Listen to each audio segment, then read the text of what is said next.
Alright. Let's decide this once and for all. In 2022, which smartphone company gives you the best battery life? We've got 5 phones here: the brand new Samsung Galaxy S22 Ultra, the iPhone 13 Pro Max, the Google Pixel 6 Pro, and then Xiaomi's latest flagship, the 12 Pro. And then just next to that S22 Ultra, I've also added in last year's S21 Ultra. So we'll be able to see not just if Samsung's managed to beat the competition, but also how much they've improved by. And just to make sure that this test is 100% fair, for every phone you're seeing here, I've bought us a brand new version of it. So everything has 100% battery health, and so is pretty representative of what you would get if you went into a shop and bought one of these now. So, all the phones are calibrated in terms of brightness. Let's unplug the chargers and start that timer. And just so you know, in these tests, if a phone can get 5 hours of screen on time, that's solid. 6 hours is good, 7 hours is great, and if a phone can pass 8 hours, then that is power user level right there. And I just want to stress that this is a very important battery test, because you might know that for some time now, Samsung has been having quite a bit of trouble with their own in-house Exynos chipsets. Year after year, they've just lagged behind in terms of both performance and battery efficiency. But this time, the Exynos 2200 chip that's sitting inside this S22 in front of us is meant to be the savior. And if we check the battery percentages so far, well, the Pixel is winning. Would you look at that? That was a phone that was pretty heavily criticized for not having great battery, so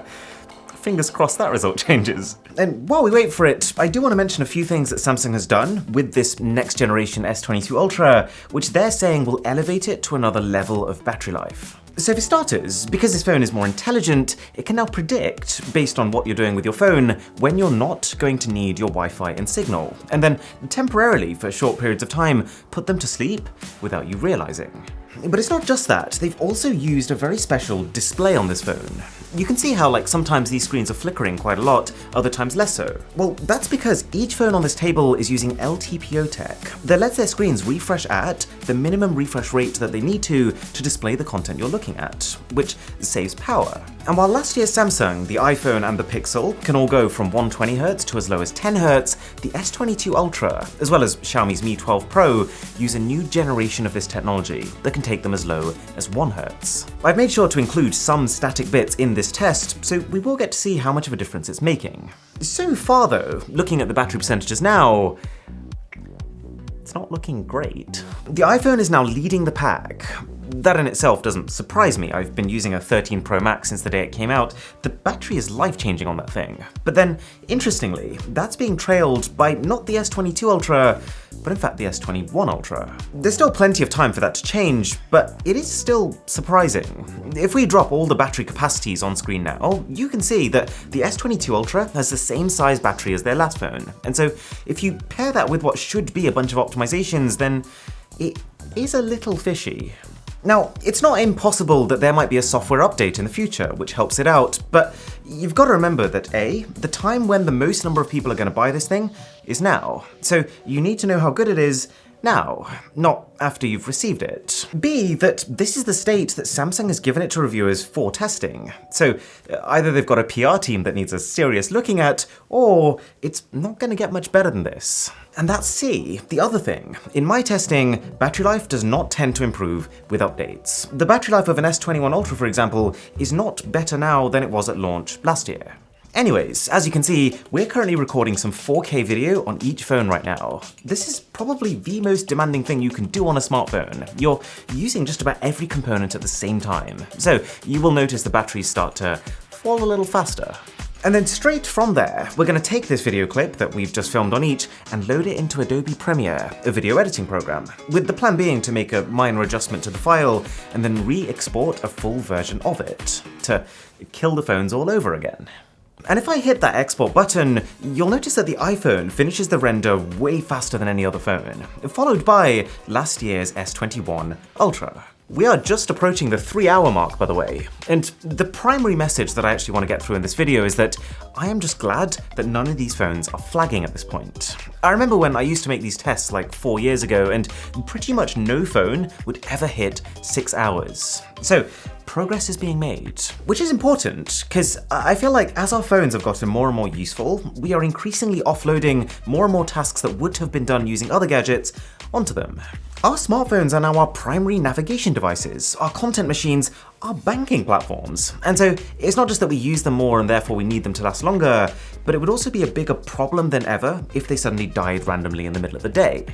One thing to also keep in mind for this test is that I've made sure that all phones are on their default settings. I think it's the fairest way to do it, because it's probably what 95% of people will use them on, but just bear in mind that it does mean different things for each phone. They are all matched in terms of having a lighter coloured wallpaper, removing the SIM card from each, as that can create a whole load of extra variables, and keeping them on light mode instead of dark mode. But where they differ is that both the Pixel and the iPhone run at a much higher screen resolution than the Samsungs and the Xiaomi, and neither of those two phones give you the ability to lower it.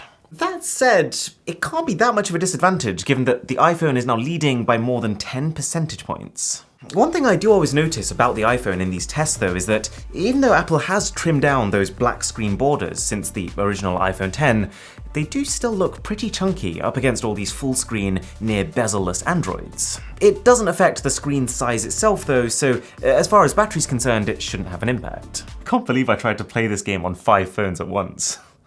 Okay, so now that all phones are well beyond the 5 hours required to, I guess, pass this test, I'm just going to start fast forwarding so we can get to the results. It does seem though at this point that the S21 Ultra is going to beat the S22 Ultra, and I've been racking my brain trying to figure out how this could be possible. Couple of thoughts. One, the S Pen that you now get inside this new S22 Ultra could be sipping some extra power.